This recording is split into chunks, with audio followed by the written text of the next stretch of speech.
We examine a strange week in politics where voters remained almost as uncertain as the candidates themselves. Tonight on Washington Week. Are you ready? Are you ready?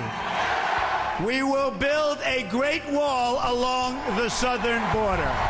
Heading on to the Labor Day launch pad, two candidates do battle over immigration and diplomacy.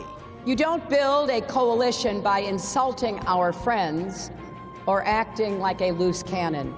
And while Donald Trump plays to his base, stressing his strength and toughness, a lot of the things I said are very strong, but we have to be strong. We have to say what's happening. Hillary Clinton tries to pick off those he may be leaving behind. I suppose there are some of you who've never voted for a Democrat before. I will be a president for Democrats, Republicans, independents, for people who vote for me, for people who don't, for all Americans. With 2 months left before the election, less than 1 month before the first debate, the challenges have never been more clear. Covering the week, Michael Duffy, executive editor of Time magazine. Doyle McManus, columnist for the Los Angeles Times. Beth Reinhardt, political correspondent for the Wall Street Journal. And Philip Rucker, political correspondent for the Washington Post. Award-winning reporting and analysis, covering history as it happens. From our nation's capital, this is Washington Week with Gwen Eiffel. Once again from Washington, moderator Gwen Eiffel. Good evening. Donald Trump's talent for dominating the headlines hit a new peak this week. After first delaying a major immigration speech, he then turned it into at least a 2-day extravaganza. First, by traveling to Mexico to stand side by side with that country's president, who once compared him to Hitler. We all share a common interest in keeping our hemisphere safe, prosperous, and free. It sounded like Trump and Mexican President Enrique Peña Nieto had simply agreed to disagree over trade, over drug cartels, and over building a wall to stem illegal immigration. But that impression fell apart hours later when Trump, campaigning in Phoenix, ramped up the volume again. They're great people and great leaders, but they're going to pay for the wall. But is paying for the wall the central issue when it comes to immigration policy? I say no, Beth. What do you say? I would agree with you on that. I think people on both sides of the debate would agree that that's not a plausible, realistic thing that's going to happen. And so there are much more pressing questions, some of which Donald Trump addressed in his speech, such as how we're going to handle the folks who are already here living illegally, how we're going to process people in the future, and how we're going to secure the border from new people coming in. Deportation is not an unimportant thing to work out. Exactly what happens to those 11 million people, how many of them are considered to have criminal records, and whether it's even probable or affordable to do this. Whether it's practical to do when you're talking about a number like 11 million. Now, Trump keeps trying to tiptoe around that. He wants to be all things to all people. So he said in the speech, look, what we do with the 11 million people, that's not the most important issue here. I'm sorry, Congress has debated that issue for about the last 10 years. That kind of is the most important issue. And what he ended up doing was trying in the fine print to soften what he had said, which is, we're not going to deport, apparently, all 11 million in the first week, which was never remotely practical. But the substance of the speech and the tone of the speech was very tough and talked about deporting what he said are 2 million criminal aliens. That's a much higher figure than most people use. And then deporting about 4.5 million people who have overstayed their visas. So that comes to about half of the 11 million. It was a confusing week. I mean, at one point we heard Donald Trump, I listened carefully that Wednesday to both of these speeches, talking about how he's okay with second and third generation immigrants, I guess, but he's not okay with criminal aliens. And he went on, and then the next day he said he was softening again. He talked tough, he talked soft. Where did he end up? You know, he ended up with a bit of a muddle. He was down in Mexico and looked for a moment like a presidential statesman, a leader, someone we haven't seen before. And then he went to Arizona and just used the toughest, harshest language he possibly could in describing the immigration problem. And he talked about illegal immigrants in this country as criminals, as murderers, as people that need to be taken out of the country and washed away. And that is not the rhetoric that's going to win over Latino voters, but it's also going to be a problem for him with a lot of white moderates who live in the suburbs and feel some compassion for Well, you immigrants. just raised the interesting point. Was this ever really about getting more Latino voters, or was it about getting those voters, the people who might give him a second look, if that even exists anymore? It kind of depends on what part of the bipolar schizophrenic 24-hour period you're talking about. If you were talking about the part in Mexico City, then you could say, yeah, maybe he was trying to make an appeal to Hispanics and Latinos in the United States who wanted to see that he took and that he looked country presidential there seriously. for an hour. And that's a weakness for him. Republicans need 35 to 40% of the Hispanic vote in order to win. He's polling about 23, 24% in most places. Some places it's as low as 15%, like Florida. So he needs to work on that. On the other hand, when he hauls off and goes to Phoenix and starts throwing red meat, and he gives a speech that not just lays out his immigration policy in greater detail and some confusion, but also lays down a kind of much more cultural appeal that is about a nation that has been victimized by this, that we've been victimized by our generosity. When he had that remarkable quote, I'm just going to read it because I don't want to mess it up. We're like the big bully that keeps getting beat up. Did you ever see that? The big bully that keeps getting beat up. He's kind of stoking a feeling among his mostly white base, that we have been victimized. We are victims of bad policies and illegal immigrants, and that's a very different kind of appeal to a much different audience than white suburban women. You know, just in looking at what was new in the speech, because Donald Trump has been giving immigration speeches ever since he's been in the race. He's talked about immigration probably at every rally. So one of the things that I was struck by that Michael started to get at was his description of how we would choose who could come in the country. And he had talked in the past about these ideological tests and used this term extreme vetting, but he went farther this week in talking about people who are likely to flourish, choosing people on merit, people who are likely to assimilate. Thrive here, he said. People who love the country and can prove it somehow. Right, and these, if you looked at at social media, the response from white nationalists, this is all language that they, appreciate, and that for others sounds very scary. And he also said that he wants to not just limit, but reduce the level of legal immigration. He said, we've been taking in too many legal immigrants, and as Beth said, and they've been the wrong people. They've been low-skilled That hasn't been people. a subject of debate up until now. Really. It hasn't. It's been a theme in Trump that most of us hadn't noticed, and one of his problems is there was such a buildup for this speech that if there was any chance that people would think Trump was softening or pivoting, I think the impression that came out of the muddle was he hasn't really softened or pivoted at all. He's the same old Trump. And the message to immigrant communities has a lot of Republican strategists terrified, not just Latinos, but also Asian Americans, because he's saying, that legal immigration program that brought your children in, your parents in, your brothers and sisters in, that was a bad idea. Those are low-quality people. That's not a great pitch. It should be noted that after a moment of shock, Hillary Clinton's forces did not seem at all unhappy to be talking about Trump and presidential leadership rather than talking about her emails. I don't believe the guy's a bad guy. I just think he is thoroughly, totally, completely uninformed. He has no idea what the hell he's talking about. Keep America safe. It's no time for amateurs. It's no time for first-timers or people who need training wheels on. So did Trump help or did he hurt Clinton in the end? He probably helped her. He gave her a reason to continue to promote this Stronger Together theme, where she's talking about this is actually an exceptional nation. America's brought together all sorts of people from different cultures, and that's what I represent. And I have to say, during her American Legion speeches, which got overlooked in all of the huzzah over the trip to Mexico, she did use that term, American exceptionalism, which I remember Marco Rubio making a big deal of. Trademark next to that. Exactly. And Democrats always resisted this as some sort of a jingoistic term, but she's embraced it full on. She's using Trump as this divisive figure to really appropriate the language and the imagery of the Republican Party from the last decade, really. Their whole theme against Barack Obama as president has been American exceptionalism, and here we have Hillary Clinton running on that banner.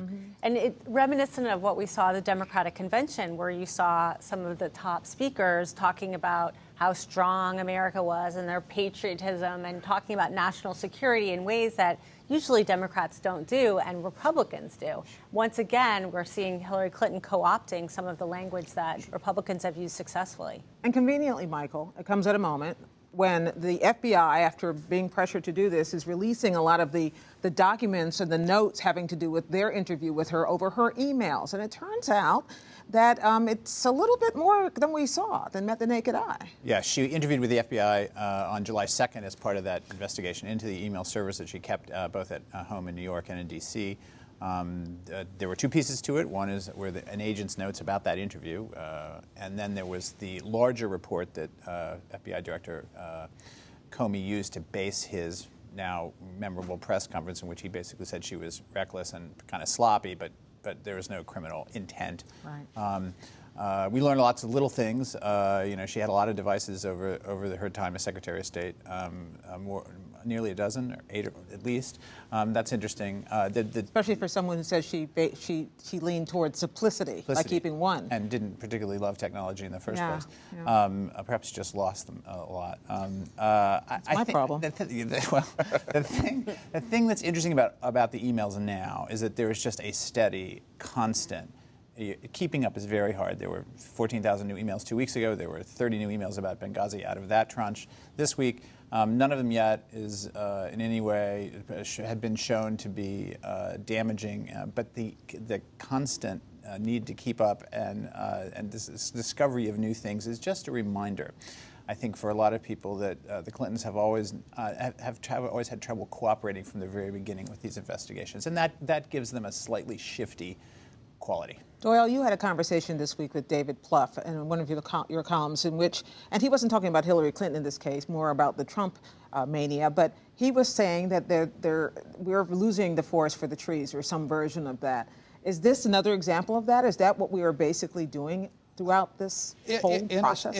In a sense, it is. And a lot of the rest of this campaign is going to be about, what are we talking about this week? Are we talking about the scary things Donald Trump is saying, or are we talking about the latest drip, drip, drip of Clinton emails or Clinton Foundation stuff? But if you go back to what David Plouffe, President Obama's old campaign manager, was saying about the forest and the trees, the strange thing about this campaign is that all of this noise, all of this drama, all of this amazing stuff has been going on, and the numbers change hardly at all. It's tightened up a little bit over the last week. That may be because of the emails and the Clinton Foundation stuff the week before. We may see a little bit of a difference next week, but so far we're pretty much looking at the same kind of numbers. Except the numbers where Hillary Clinton is raising money seem to be extraordinary numbers. Am I not right? She's got $68 million on hand, but she also raised a lot in August. $143 million for her campaign and for the Democratic Party.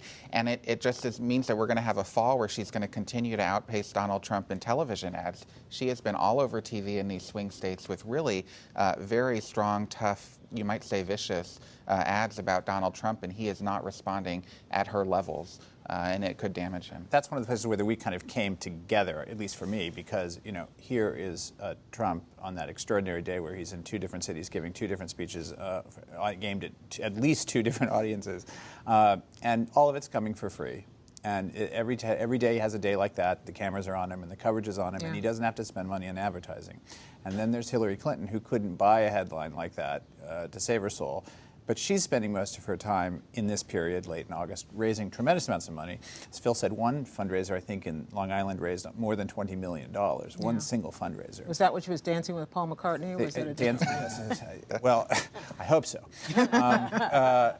And because she'll need that money to keep up, and even that may not be enough. So it's just an interesting... Well, and the counter to that, though, is that something like the Clinton Foundation, which until a short time ago was considered to be a good post-presidential philanthropic, save the world idea, has now been tarnished. And that's the free coverage she's getting. Mm-hmm. So, go ahead. Well, I was going to say, the Clinton Foundation thing has almost now surpassed the emails a little bit, because some of the emails that have come out have revealed the foundation to be, at least to have had a pay-to-play wing or arm, where clearly donors to the foundation were able to at least apply for, and in some cases, few cases that we know of, get access to the Secretary of State. No other quid pro quo that we know of, but it's one of the reasons I think we all know this, that there are lots of people close to the Clintons who really believe that the foundation should be shut down, not changed, not reformed, but ended. Because if she is elected, it's not these problems aren't going to go away. So you hear that, and it hasn't happened yet. And there's a significant pushback that there's a lot of good that the foundation is doing that would also be shut down along with that. Yes, Bill Clinton is leading that charge of the pushback part. He's good at leading charges. You know, one last thing before we get to the next point I want to make is, you know, we found out this week a little bit who's the force behind all these campaigns. I mean, the Trump folks hired David Bossie, who's been a Clinton hunter going way back. John Podesta is a Clinton booster going way back on the Clinton side. Bannon, what's his first name? Stephen Bannon. Yeah, he's a Breitbart guy going way back. I mean, it tells you a lot. Look at who's helping Donald Trump prepare for the debates. You've got Steve Bannon, David Bossie, Laura Ingraham, the conservative talk radio commentator, Roger Ailes, the ousted chief of Fox News. I mean, this is actually what Hillary Clinton might call the vast right-wing conspiracy in one room here, feeding Donald Trump with lines and attacks, and it just tells us we're going to have a really vicious fall. Although Donald Trump says he's not really preparing for the debates, he doesn't need to. He knows how to do it. Well, but they are. Well, of course they are. But what's striking about all of those names is it confirms once again what we've been able to see about Trump's basic strategy, which is not broadening his coalition into the center and into groups that have been skeptical about him. It's deepening his appeal with the core Trump voters. He started with Corey Lewandowski, his old campaign manager, who's apparently still back on, maybe inadvertently said that. He said that immigration speech was about the white male vote. Well, let's talk about those voters, because as we head into the final couple of months of what already seems like a never-ending campaign, where do things stand? A new USA Today Suffolk University national poll out yesterday shows a couple of interesting things. When it comes to the horse race, Clinton remains well ahead, leading Trump among likely voters by 7 points, 48 to 41. But even more interesting, 80% of Trump supporters and 62% of Clinton supporters say they would be scared if the other candidate wins. What does that tell us about the mood of the country, about where we are, about how all of this forest and trees is affecting voters? And this campaign really has that fear climate to it. I mean, if you look at Trump's speech on immigration, it's all about fear. Hillary Clinton's warnings to us, if you elect Trump, if you've seen that commercial, sort of the opposite of the 3 a.m. call in the middle of the night, you know, do you want this guy who, you know, shoots from the hip and you know, uses profanity with his finger on the button? I mean, this is all about playing to people's fears, both national security type fears about their safety and also economic fears. And what's also interesting about Trump's immigration speech is when he was talking to blacks and Hispanics, he talked about them in terms of pitting them against illegal immigrants. Those are the people taking your jobs. That's why you should vote for me. And when he talks to blacks and Hispanics, it's about being, or anybody, it's about aggrievedness, about suffering, it's about being victims, and, you know, why not vote for me, that sort of thing. But I do wonder whether that, I don't think I've ever seen any, I always see people say they vote, you know, for the other guy against someone rather than for them. But boy, this year. I think part of it is that both campaigns are not, I mean, we have to be clear, both campaigns are pitching fear too. Yeah. I mean, you know, Hillary Clinton is in full, this is what will happen to the country if he takes over. That's what those ads are. And that's right. And so, you know, every election is about fear of some kind, the change you fear or the change you want. I mean, there's but we are at a kind of low water mark, it seems to me, in memory of how fear is the dominant emotion of the season. And yet, at the end, both of them want to look presidential. That's what we saw at the American Legion. That's what we see the president, with the Republican nominee going to a black church this weekend in Detroit, except it turns out that he's figuring that all out with the script. That's right. The New York Times had a great scoop the other day where Trump's aides have prepared a script of a Q&A session that he would have with the pastor at this church.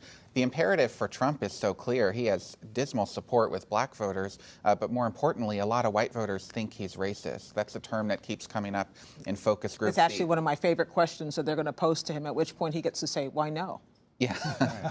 He's got to prove he's not. That's the problem. That's the tough part.